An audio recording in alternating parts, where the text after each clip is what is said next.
अस्सलाम वालेकुम। ब्रेक से पहले हम बात कर रहे थे शंघाई कोऑपरेशन ऑर्गेनाइजेशन की मेंबरशिप के बारे में, उसके गोल्स के बारे में और उसके डिफरेंट इंस्टीट्यूशंस के बारे में।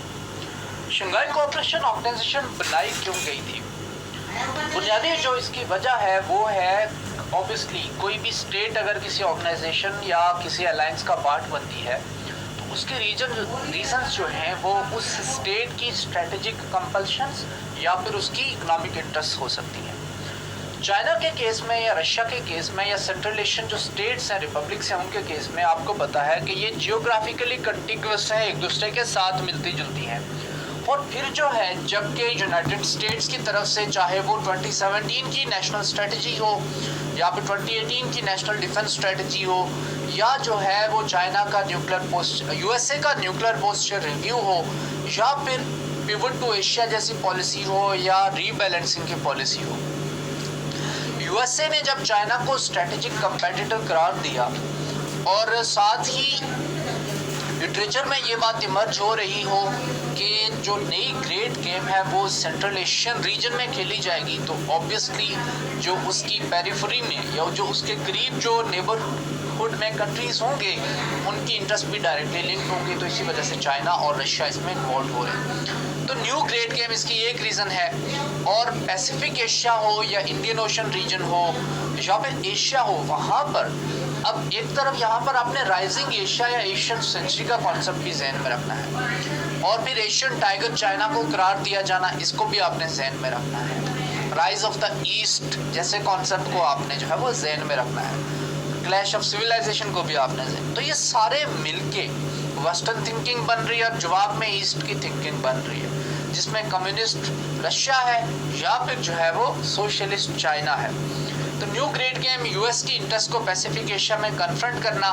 और अगेन एक जो इंटरेस्टिंग बात जो है जो शंघाई कोऑपरेशन ऑर्गेनाइजेशन को एडिशनल लिवरेज देती है वो ये है कि इसके बहुत सारे जो मेंबर्स हैं वो ईसीओ का मेंबर्स भी हैं। मिसाल के तौर पे 4 permanent members Kazakhstan, Kyrgyzstan, Tajikistan and Uzbekistan और जो है वो पाकिस्तान जो है वो भी इसका एक अब परमानेंट मेंबर बन चुका है। ईरान जो है वो ऑब्जर्वर स्टेटस है। तो जो ईसीओ में है वो एससीओ में है। आपको नज़र आ रहा है conference of interest between eco and SCO. तो दोनों ऑर्गेनाइजेशंस को अगर आप मिला लें या बहुत सारे मेंबर्स मिल रहे हैं तो दोनों जो है वो इफेक्टिवली इस रीजन में सिक्योरिटी प्रोवाइडर का या सिक्योरिटी बैलेंसर का के तौर पे काम कर सकते हैं या एक रीजनल अलायंस के तौर पे या रीजनल ब्लॉक के तौर पे एक्ट कर सकते हैं। अब यहाँ पे आपको देख रहे हैं फैक्ट शीट अबाउट इसके जो मेंबर ऑर्गेनाइज स्टेट्स आपको नज़र आ रहे हैं, इनके ऊपर मैं बात कर चुका हूँ। ऑब्जर्वर स्टेट्स 4 हैं, अफगानिस्तान, बेलारूस, ईरान, मंगोलिया और डायलॉग पार्टनर्स 6 हैं, टर्की, श्रीलंका वगैरह, नेपाल वगैरह, आज़रबाईजान हो गया, आर्मीनिया हो गया और कंबोडिया हो गया। अब इसके मेंबर स्टेट्स का जो टोटल एरिया है वो 3/5 ऑफ यूरेशिया है, सारा जो यूरेशियन मास है। ऑफिशियल लैंग्वेज रशिया और चाइना है इसकी। टोटल पॉपुलेशन इसका जो है वो nearly half of world population. Again estimates में वेरी बट 40 to 45% जो है वो इसकी पॉपुलेशन है वर्ल्ड पॉपुलेशन। ये जो करंट लीडरशिप है ये चेंज हो चुकी है। ये जो है यहाँ पर मैंने आपको करंट लीडरशिप दिखाई है। इसका जो करंट सेक्रेटरी जनरल है वो व्लादिमीर नोरो है और current director of executive committee of regional anti terrorist structures ये है ज़ेंग सिनफेंग। सिक्योरिटी रिजीम जो है एससीओ की उसके ऊपर हम बात करते हैं। आपको मैंने इसका सारा बैकग्राउंड इसलिए बताया है ताकि आपको ये बात समझ आए कि शंघाई कोऑपरेशन ऑर्गेनाइजेशन बनाने के पीछे चाइना का रैशनल क्या था, चाइना ने इसको क्यों बनाया, चाइना और रशिया इसके थ्रू क्यों कोऑपरेट कर रहे हैं। अब एक तरफ तो शंघाई कोऑपरेशन ऑर्गेनाइजेशन की बहस है कि ये एक सिक्योरिटी अलायंस है अगेंस्ट नेटो, जो कि यूरेशिया हो या ईस्टर्न यूरोप हो या सेंट्रल एशिया हो या मिडल ईस्ट हो या लार्जर इंडियन ओशन रीजन हो या पैसिफिक एशिया हो। क्योंकि अगेन आपको पता है एक तरफ पैसिफिक एशिया, चाइना का ईस्ट और वेस्ट में उसको रशिया के साथ मिला के अगर आप इसको सिक्योरिटी बैलेंस के सिक्योरिटी अलायंस के तौर पे देखें तो ये यूरोप से लेकर ईस्ट में अमेरिका तक सारा रीजन बन जाता है या जापान तक सारा रीजन बन जाता है। ऊपर से अगर आप रशिया को देखें तो साइबेरिया के थ्रू वो यूएसए के साथ कनेक्टेड है या नॉर्थ अमेरिका के साथ। तो अगेन उस तरह से भी जो इसको एक स्ट्रेटेजिक लिंक मिल जाता है। तो ये जो लैंड मास है ये आपको पता है सारी दुनिया के अक्रॉस स्ट्रेच कर रहा है, इसमें तमाम ओशंस को भी कनेक्ट कर रहा है ये। और फिर अगेन अब ये जो जब SCO है तो SCO की इस ऑर्गेनाइजेशन को, इसके सिक्योरिटी अलायंस को, इसके इकोनॉमिक अलायंस को, इसके जो एंटी टेररिस्ट स्ट्रक्चर्स के फ्रंट के ऊपर ये कॉपरेशन कर रहे हैं, उनको जब आप मिलाएं ब्रिक्स जैसे इनिशिएटिव के साथ, न्यू डेवलपमेंट बैंक जैसे इनिशिएटिव के साथ, उनको जब आप मिलाएं बेल्ट एंड रोड इनिशिएटिव जैसे प्रोजेक्ट के साथ, चाइना पाकिस्तान कॉरिडोर जैसे प्रोजेक्ट के साथ, और जो दूसरे चाइना इस रीजन में जो हैवी इन्वेस्टमेंट्स कर रहा है, और with the rising growth of Chinese economy और एक्सपेंडिंग चाइनीज़ मिलिट्री, और चाइना का जो मैसिव बिल्डअप है, न्यूक्लियर बिल्डअप, और फिर चाइना के जो SCS में साउथ चाइना सी में जो चाइना की जो उन्होंने जो शवाल्स बना रहे हैं, आर्टिफिशियल आइलैंड्स बना रहे हैं, सी रेक्लेमेट कर रहे हैं, तब आपको जाके सारी स्टोरी समझ आती है कि किसी एक फ्रंट के ऊपर नहीं है। अगेन फिर अगर हम बात करें इसमें ब्रिक्स को आप देख लें, ब्राज़ील है, रशिया है, और इंडिया है, और चाइना है, और साउथ अफ्रीका। तो रशिया, इंडिया और चाइना तीनों जो है वो इसका भी एक पार्ट है, और ओवरऑल ये तीनों जो है वो अगेन दुनिया के टॉप 10 इकोनॉमीज़ में शामिल हैं। तो इस वजह से भी जो है वो इनकी इम्पोर्टेंस, एक इंक्रीज्ड इम्पोर्टेंस ये अटेन कर लेते हैं। न्यू सिक्योरिटी कॉन्सेप्ट आता है, जो सिक्योरिटी रिजीम है शंघाई कोऑपरेशन ऑर्गेनाइजेशन में, इसका इनका जो कॉन्सेप्ट है सिक्योरिटी का, उसको न्यू सिक्योरिटी का कॉन्सेप्ट है। It is based on 3 basic इसमें चीज़ें हैं। पहला है mutual trust. Mutual trust again, अब ये जो है ये सिक्योरिटी रिजीम में इस तरह की जो बातें होती हैं वो प्रिंसिपल बेस्ड होती हैं, बड़ी मॉरलिस्ट सी या आइडियलिस्टिक किस्म की बातें होती हैं, अच्छे अच्छे लफ्ज़ उसमें इस्तेमाल किए होते हैं। मिसाल के तौर पे नॉन इंटरवेंशन का प्रिंसिपल है, या मिसाल के तौर पे सॉवरेंटी का प्रिंसिपल है, या पीसफुल कोएग्जिस्टेंस का इस तरह की अच्छी अच्छी बातें इस्तेमाल की होती हैं जिनका लफ्ज़ों से ज़्यादा मीनिंग नहीं होती। तो म्यूचुअल ट्रस्ट बिल्ड करना है, इसके लिए ये डिफरेंट मिलिट्री कोऑपरेशन में या मिलिट्री टू मिलिट्रीज में एक्सरसाइजेस करते हैं। चाइनीज़ नेवी पाकिस्तान में एक्सरसाइजेस करती है, और जो है वो रशियन मिलिट्री जो पाकिस्तान आर्मी के साथ एक्सरसाइजेस करती है। तो म्यूचुअल ट्रस्ट बिल्ड करना है। दूसरा डिसआर्मामेंट की रेजिम है, वेपन्स को कम करना अक्रॉस देम। अब डिसआर्मामेंट के फ्रंट के ऊपर आई थिंक ये कंट्रीज इतने ज़्यादा सक्सेसफुल नहीं हुए, क्योंकि अगेन इनमें से जो लार्जेस्ट आर्मामेंट है दुनिया में, अब देख लें SCO में पाकिस्तान जो वो भी न्यूक्लियर स्टेट है, इंडिया भी जो है वो एक न्यूक्लियर स्टेट है, रशिया इटसेल्फ एक न्यूक्लियर स्टेट है, और दुनिया का लार्जेस्ट जो न्यूक्लियर आर्सेनल है वो भी रशिया के पास है, और चाइना भी एक जो है वो न्यूक्लियर पावर है। फिर अगेन हम अगर बात करें बैलिस्टिक मिसाइल के कॉन्टेक्स्ट में, तो दुनिया के जो मोस्ट एडवांस्ड जो डिलीवरी सिस्टम्स हैं वो भी इन्हीं ममालिक के पास हैं। सैटेलाइट की बात करें या स्पेस में एडवांसमेंट की बात करें तो उसमें भी रशिया और जो चाइना है वो लीड कर रहे हैं। तो Shanghai cooperation organisation by no means, अगर आप नेटो में से यूएसए को निकाल दें तो शंघाई कोऑपरेशन ऑर्गेनाइजेशन इजीली जो है वो नेटो को किसी भी फ्रंट के ऊपर टेकअप कर सकता है और उसको हरा भी सकता है। कोऑपरेटिव रीजनल सिक्योरिटी के लिए भी काम करना है। रीजनल सिक्योरिटी के लिए अगेन उसमें 2 तरह की ऑब्वियसली, इंटरनल और एक्सटर्नल। इंटरनल में टेररिज्म आ जाएगा,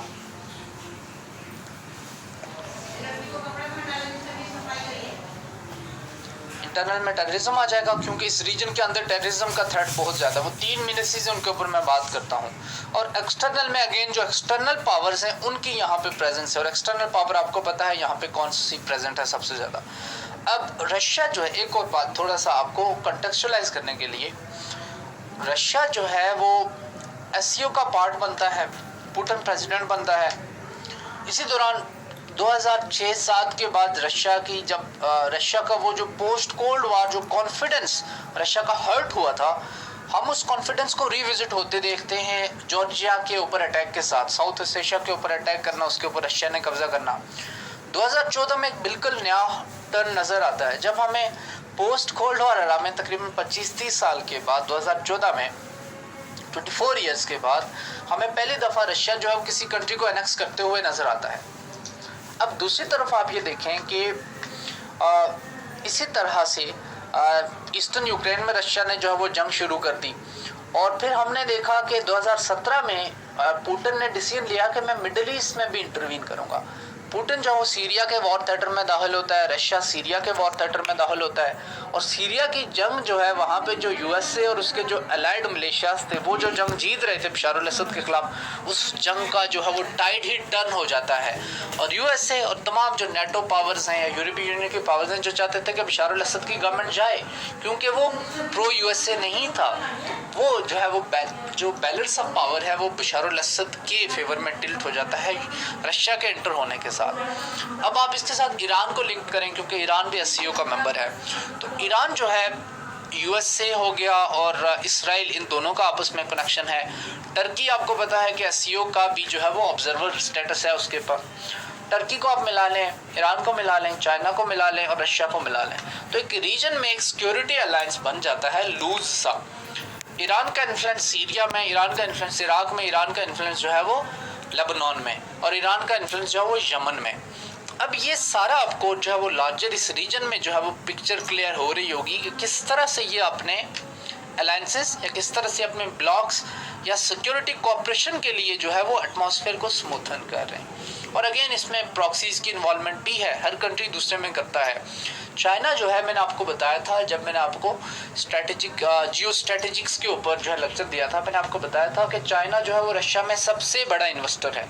इस इन्वेस्टमेंट के पीछे भी बहुत सारी रीजंस में से एक रीज़न ये है कि वहाँ से यूएसए की प्रेजेंस जो है वो सिक्योर करना, यूएसए की प्रेजेंस को यहाँ से निकालना, यूएसए के विड्रॉल को सिक्योर करना। और जब यूएसए यहाँ से निकलेगा तो चाइना को कम थ्रेट्स होंगे, रशिया के इंटरेस्ट को थ्रेट्स कम होंगे।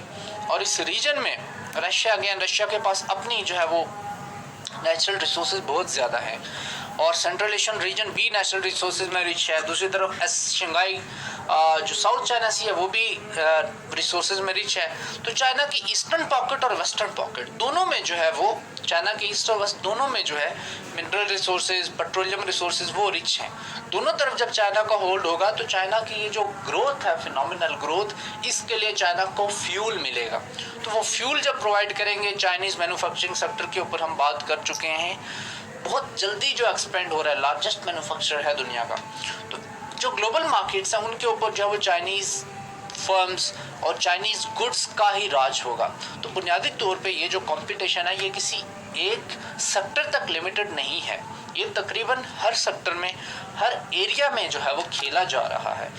और इसके पीछे चाइना की जो कम्युनिस्ट पार्टी है या जो पॉलिटिकल ब्यूरो है, जिसको पोलिट ब्यूरो कहते हैं चाइना में, उसका स्ट्रेटेजिक विजन है। इसके पीछे प्रेसिडेंट शी जिनपिंग का स्ट्रेटेजिक विजन है। यूनाइटेड स्टेट्स ऑफ अमेरिका पिछले 30-40 साल से जो बेवकूफ़ बनता रहा है, और पहली दफ़ा शायद ओबामा के टाइम में आके यूएसए की आंखें खुली कि चाइना तो हमें हरा देगा ग्लोबल लेवल के ऊपर as a sole super power. तो वो चीज़ें अब जाके ट्रंप ने चेंज करने की कोशिश की है। ट्रंप कर सकेगा या नहीं कर सकेगा, और क्या थुसीडाइड्स ट्रैप की जो थ्योरी है उसकी जो अजम्पशंस हैं उनके तहत एक जो राइजिंग पावर है वो जो चाइना जो है वो यूएसए का जो हेजिमनी है, हेजिमन का स्टेटस है, उसको ख़त्म कर देगा या नहीं, ये हमने वक्त के साथ देखना है, वक्त के साथ असेस करना है। और जो टाइम एडवांस करेगा आज से 10 साल के बाद, 15 साल के बाद, तो शायद तब हमें इन सवालों का जवाब मिले। लेकिन ऑब्वियसली जो भी होता है वही जो वक्त है वो खुद टेस्ट हो जाएगा एससीओ का, कि एससीओ कितनी सक्सेस होती है। एससीओ का जो है new mode of mutual regional cooperation जो है वो 6 एरियाज़ के ऊपर है। इसमें जो है वो पहला है पॉलिटिक्स में कोऑपरेट करना है, दूसरा है इकोनॉमिक्स में कोऑपरेट करना है, तीसरा ट्रेड में कोऑपरेट करना है, फोर्थ है पीस में कोऑपरेट करना है, आपस में पीस, साइंस और टेक्नोलॉजी के फ्रंट के ऊपर ट्रांसफर ऑफ टेक्नोलॉजी वगैरह, छठा ट्रांसपोर्ट सेक्टर में इंफ्रास्ट्रक्चर के सेक्टर, फिजिकल इंफ्रास्ट्रक्चर, कनेक्टिविटी के, एक्सेसिबिलिटी के सेक्टर में, और इन्वायरमेंट की डोमेन में जो है वो कोऑपरेट करना है। 3 मीनेसिस जिनकी मैं बात कर चुका हूँ, जिनकी मैं बात करने वाला हूँ, और इसके मैंने रेलिवेंट डॉक्यूमेंट का भी रेफरेंस दिया, मोस्ट इंपॉर्टेंट डॉक्यूमेंट। 3 मीनेसिस के ऊपर कन्वेंशन है इनका। पहला जो वो है सेपरेटिज्म का, दूसरा जो है वो एक्सट्रीमिज्म का, तीसरा है टेररिज्म का। CSS करंट अफेयर्स में कि शंघाई कोऑपरेशन ऑर्गेनाइजेशन की पाकिस्तान के लिए सिग्निफिकेंस या रेलेवेंस क्या है। उसमें एक जो one of the arguments was, जो कि मैंने दिया था कि रैट्स के साथ मिलकर पाकिस्तान को, चूँकि टेररिज्म का मसला भी है, सेपरेटिज्म और एक्सट्रीमिज्म का मसला भी है, तो पाकिस्तान उसके अंडर जो है वो अपनी इंटेग्रिटी को या अपनी नेशनल सिक्योरिटी को इंश्योर कर सकता है। तो अगेन ये बात हर एक कंट्री के बारे में ठीक है। इंडिया की अगर आप बात करें तो मुंबई जैसे अटैक्स या कश्मीर में जो इंसर्जेंसी है उससे इंडिया को थ्रेट्स हैं, या नागालैंड या बोडोलैंड, वहाँ पे भी इंसर्जेंसी की मूवमेंट्स चल रही हैं। वहाँ पे इंडिया में भी बहुत सारे मिलिशियाज हैं, 60 के करीब मिलिशिया ग्रुप्स हैं। तो इंडिया की बात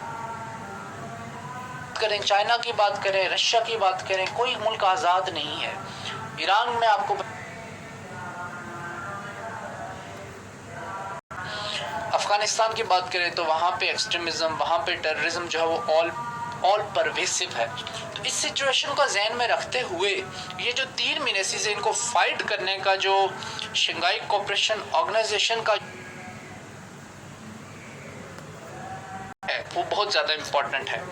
कर्बिंग नेशनलिस्ट सेंटिमेंट्स इन टर्किश, ऑब्वियसली चाइनीज़ के लिए जो मेन इसके पीछे जो सेंटिमेंट था वो था वहाँ की जो युगुर कम्युनिटी है उनको प्रोसिक्यूट यूएस से, और जो वेस्टर्न ऑर्गेनाइजेशन है ह्यूमन राइट्स वॉच की बात कर लें या एमनेस्टी इंटरनेशनल, तो एमनेस्टी इंटरनेशनल और ह्यूमन राइट्स वॉच दोनों कह रही है कि चाइना जो कुछ सिंजियांग में कर रहा है वो एक स्टेट का क्रैकडाउन है एक माइनॉरिटी के ऊपर। इसके ऊपर मैंने बात की थी अपने एक लेक्चर में, तब मैंने आपको बताया था, जब मैं बात कर रहा था आपसे कुआलालंपुर समिट की, तब मैंने आपको बताया था कि तकरीबन 3 मिलियन लोग जो है वो वहाँ पे इनकार्सिरेशन कैंप्स में रह रहे हैं। तो चाइना को अगेन इस वजह से भी थ्रेट है। और इसके अलावा मैंने आपको एक और लेक्चर में बताया था कि इस तुर्किस्तान इस्लामिक मूवमेंट जैसी ऑर्गेनाइजेशन है और इस्लामिक मूवमेंट ऑफ उज़्बेकिस्तान जैसी, ये ऐसी ऑर्गेनाइजेशंस हैं, प्लस अलकायदा इनके साथ मिला दें और एक अनस्टेबल अफगानिस्तान यहाँ पे आप इन सब में ऐड करते हैं, और फिर वो चाइना की प्रॉक्सिमिटी में और रशिया की प्रॉक्सिमिटी में इनको मिला दें, तो आपको ये सारा पजल इस रीजन में क्लियर हो जाएगा। यहाँ पे अगर हम देखें तो टेरिटरी और पॉपुलेशन के हिसाब से इस डायग्राम में एक्सप्लेन करने की कोशिश की है। टेरिटरी जो है वो 30 मिलियन स्क्वायर किलोमीटर जो है वो SCO कंट्रीज़ की है, और पॉपुलेशन जो है SCO member states have a combined population of 1.5 billion, a quarter of the world's population. Again 1.5 billion ये बहुत पुरानी है, एक पुराने डायग्राम है। अभी जो इन कंट्रीज़ की अगर आप बात करें तो सिर्फ इंडिया की पॉपुलेशन आप उठा के देख लें तो वो 1.5 बिलियन के अराउंड पहुंचती है। तो अभी जो है वो SCO तकरीबन जो है वो दुनिया का आधी पॉपुलेशन जितना है। इसकी इंपॉर्टेंट डेट्स हैं, प्रेडिसेसर्स हैं, समिट्स हैं, यहाँ पे इसके इनलिस्ट किए गए हैं। 1 में हुआ है, 2 में हुआ है, 3 में हुआ है, 4 में हुआ है, तो समिट्स इसके वक्तन होते रहे हैं। रीजनल सिक्योरिटी की पैराडाइम के ऊपर हम बात कर लेते हैं।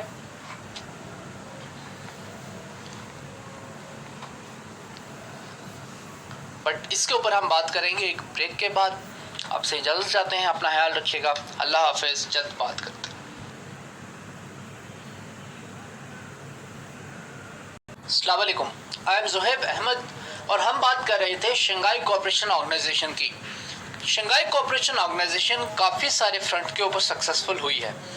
रीजनल सिक्योरिटी पैराडाइम के ऊपर अगर हम बात करें तो मैंने पहले भी आपको बताया कि इन्होंने regional anti terrorist structures establish किए हुए हैं, जिसको ये रैट्स कहते हैं। रैट्स का मकसद और शंघाई कोऑपरेशन ऑर्गेनाइजेशन का ओवरऑल मकसद 3 मीनेसिस को फाइट करना है, टेररिज्म, सेपरेटिज्म और एक्सट्रीमिज्म। रैट्स है वो ताशकंद में बेस्ड है।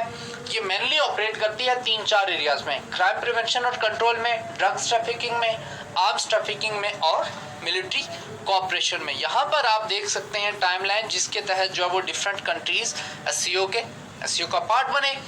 इंस्टीट्यूशनल कोलैबोरेशन का मैकेनिज्म भी है शंघाई कोऑपरेशन ऑर्गेनाइजेशन में, और इस मैकेनिज्म के तहत ये जो कंट्रीज हैं इनकी जुडिशियल लेवल के ऊपर, अपेक्स कोर्ट्स के लेवल के ऊपर और इंटीरियर मिनिस्ट्रीज के लेवल के ऊपर भी ये आपस में जो भी इनके ऑब्जेक्टिव्स हैं उनको अटेन करने के लिए ये आपस में कोऑपरेट करेंगे। और अगेन SCO के अंडर जो 2 इम्पोर्टेंट,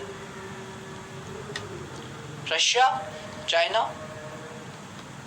और ताजिकिस्तान वगैरह, ये ऐसे कंट्रीज हैं कि जिन्होंने एससीओ के बॉर्डर के साथ अपने सिक्योरिटी मेजर्स को बढ़ा दिया है, बीफ्ड अप दियर सिक्योरिटी मेजर्स। पाकिस्तान की बात करें, क्या पाकिस्तान ने ऐसा किया है या नहीं? ऑब्वियसली हम सारी ड्यूरेंट लाइन को फेंस कर रहे हैं, और रीज़न क्या है? यही जो 3 मीनेसेस हैं जो अफगानिस्तान से जो पाकिस्तान में एक्सफिल्टर होते हैं, अब पाकिस्तान में आते हैं, जो जिनकी आउट फिल्ट्रेशन होती है पाकिस्तान की तरफ, जिनकी पेनिट्रेशन या जिसका इन्फ्लुएंस पाकिस्तान के ऊपर होता है, इस वजह से पाकिस्तान अपने अफगानिस्तान के साथ जो बॉर्डर है ड्यूरेंट लाइन, उसको फेंस कर रहा है।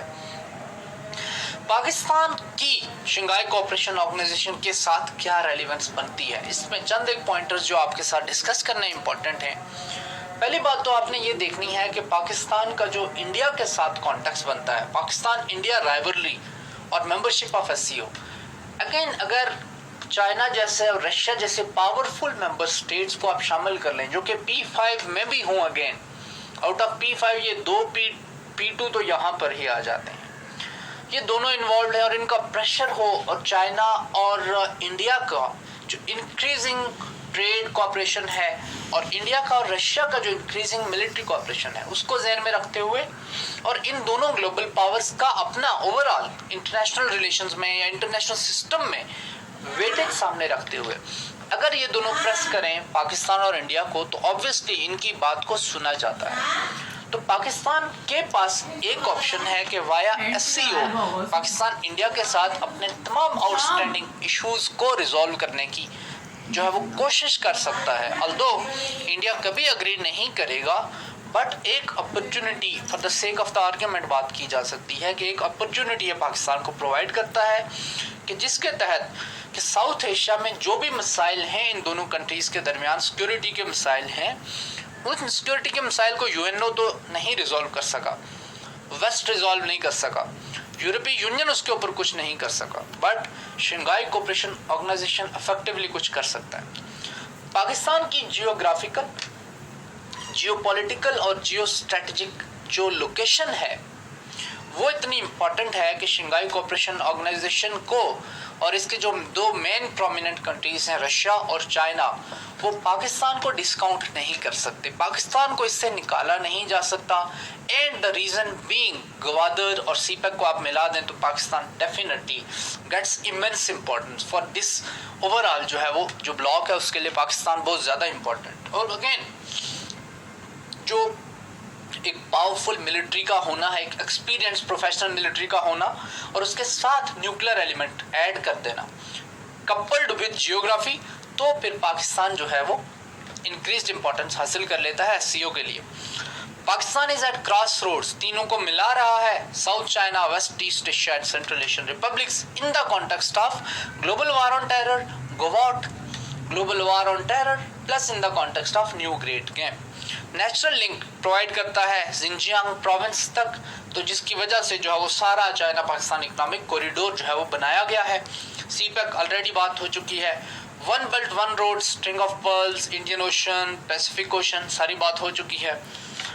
गवादर अगेन एक important strategic port, Pakistan navy, Chinese navy cooperate कर रहे हैं, जॉइंट नेवल ड्रिल्स, पाकिस्तान और रशिया भी जो है कोऑपरेट करते हैं। पाक इंडिया राइवलरी और मेंबरशिप ऑफ एससीओ दोनों के लिए बहुत ज़्यादा इंपॉर्टेंट है, और एससीओ के थ्रू ये दोनों अपने आउटस्टैंडिंग इश्यूज़ को इफेक्टिवली रिजॉल्व कर सकते हैं। कुछ ऑर्गेनाइजेशंस हैं जिनका एससीओ के साथ मेंबरशिप कोलाइड करता है, एससीओ के मेंबर्स का, SCO plus collective security treaty organisation CST, और जो है वो यूरेशियन इकोनॉमिक यूनियन जो कलेक्टिव सिक्योरिटी ट्रीटी ऑर्गेनाइजेशन है, ये अगेन जो वार्सा पैक्ट के बाद जो है जो रशिया ने ये बनाया, ये वार्सा पैक्ट के बाद रशिया ने एक सिक्योरिटी का अलायंस बनाया, लेकिन ये इतना इफेक्टिव नहीं था। अगेन यूरेशियन इकोनॉमिक यूनियन ये एक इकोनॉमिक कोऑपरेशन की यूनियन है, और इसमें आप ऐड कर दें एक और को, वो है जी ECO, जो चूँकि इतनी ज़्यादा इम्पोर्टेंस नहीं है कि शायद यहाँ पे मेंशन की जा सकती, बट ECO अगेन इम्पोर्टेंट है। स्ट्रेटेजिक इम्पेरेटिव्स और सिक्योरिटी अपॉर्चुनिटीज़ की हम बात कर लेते हैं पाकिस्तान के लिए या चाइना के लिए, और इस रीजन में भी अगर हम बात करें अफगानिस्तान के कॉन्टेक्स्ट में भी, देखिए अफगानिस्तान जो है वो सार्क का पार्ट बन चुका है, और अगेन यूएस अगर यहाँ से विड्रॉ करता है, पीस एग्रीमेंट होता है, तो अफगानिस्तान ने कभी ना कभी तो स्टेबल होना है। अफगानिस्तान में अगेन 40 साल की जंग के बाद अफगानिस्तान में जो तमाम वॉरिंग फैक्शंस हैं, दे डू अंडरस्टैंड कि again they can not continue this for ever. कभी तो हमेशा के लिए तो जंग वो नहीं कंटिन्यू कर सकते, कभी तो सेटल होना है। जब सेटल होना है, एक तरफ पाकिस्तान, दरमियान में फिर सेंट्रल एशिया, दरमियान में अफगानिस्तान, तो अफगान और फिर ईरान भी मेंबर है इसका, ईरान भी इसका जो है वो मेंबर बनने जा रहा है। तो ईरान भी जब इसका मेंबर बनने जा रहा है तो अफगानिस्तान दरमियान में रह के इससे अलग तो नहीं रह सकता। तो अफगानिस्तान ने भी कभी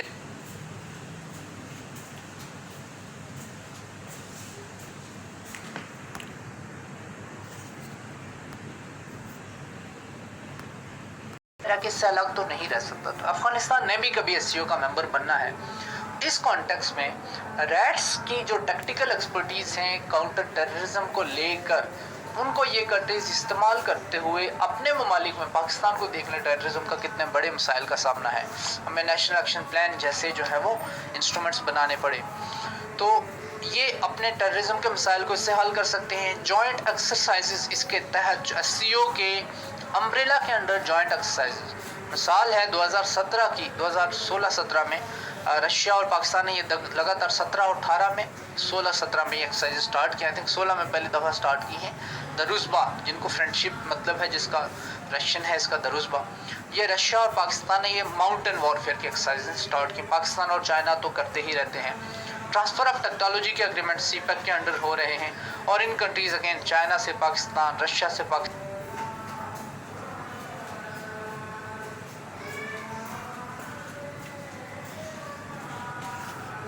इम्पॉर्टेंट है। और anti drug trafficking, drug largest जो आपको पता है कि ड्रग्स का जो पावर हाउस है, जो प्रोडक्शन यूनिट है, वो अफगानिस्तान है। पॉपी कल्टीवेशन सबसे ज़्यादा अफगानिस्तान में होती है। दुनिया की जो हीरोइन या दुनिया में जो पॉपी जाती है वो यहाँ से ही जाती है। तो एससीओ जो है वो पॉपी कल्टीवेशन को, ड्रग ट्रैफिकिंग को कंट्रोल करने के लिए भी इम्पॉर्टेंट रोल प्ले कर सकती है। इकोनॉमिक फ्रंट के ऊपर पाकिस्तान के लिए ट्रेड और एनर्जी के फ्रंट के ऊपर कोऑपरेशन की अपॉर्चुनिटीज़ हैं। इसमें जो है वो रोड लिंक, रेल के तौर पे लिंक, कनेक्टिविटी का एलिमेंट इम्पॉर्टेंट है। फिजिकल इंफ्रास्ट्रक्चर का जो है वो इम्पॉर्टेंट एलिमेंट है। Pakistan as a tourist destination Pakistan को बनाया जा सकता है इन्हीं प्रोजेक्ट्स के थ्रू, कनेक्टिविटी के थ्रू, ट्रेड के थ्रू, और फिर जो है वो पाकिस्तान में स्पेशल इकोनॉमिक जोन एस्टेब्लिश किए जा सकते हैं, क्योंकि इंडियन ओशन रीजन के करीब है, ग्वादर के थ्रू फिर उसकी exportation to the rest of the world. तो इस तरह से जो है वो इकोनॉमिक अपॉर्चुनिटीज़। और फिर कासा 1000 प्रोजेक्ट है, ये अगेन ऑब्वियसली एक जो है वो इलेक्ट्रिसिटी प्रोजेक्ट है, तो इसके थ्रू पाकिस्तान अपना एनर्जी डेफिसिट को रिजॉल्व कर सकता है। पॉलिटिकल अपॉर्चुनिटीज़ में improvement of relations with India important है। ये पाकिस्तान के लिए एक इंसेंटिव है। कश्मीर इशू के ऊपर आपको पता है पाकिस्तान इंडिया जो है इस वक्त कितने, दोनों के रिलेशंस कितने ख़राब हैं, तो ये दोनों अपने रिलेशंस इंप्रूव कर सकते हैं। और improvement of relations with Russia, again Russia India के कॉन्टेक्स्ट में ज़्यादातर हमारा एनिमी रहा है या हमारे अपोजिट साइड के ऊपर रहा है, लेकिन पुतिन के अंडर अब जो है वो थोड़ा सा चीज़ें बेहतर हो रही हैं, और अब पाकिस्तान आर्मी जो है वो रशिया से इक्विपमेंट ख़रीद रही है। और ऐसे ही पाकिस्तान फ्यूचर सिनेरियो में, क्योंकि रशिया बहुत सारे कंट्रीज़ को S-400 या S-300 missile defence system provide कर चुका है, तो पाकिस्तान को गिवन जो थ्रेट्स पाकिस्तान इंडिया से फील कर रहा है, उसी तरह से जैसे रशिया ने ईरान को या टर्की को दिए हैं, पाकिस्तान भी रशिया से S-400 सिस्टम खरीद सकता है। तो ये भी एक अपॉर्चुनिटी है पाकिस्तान के पास।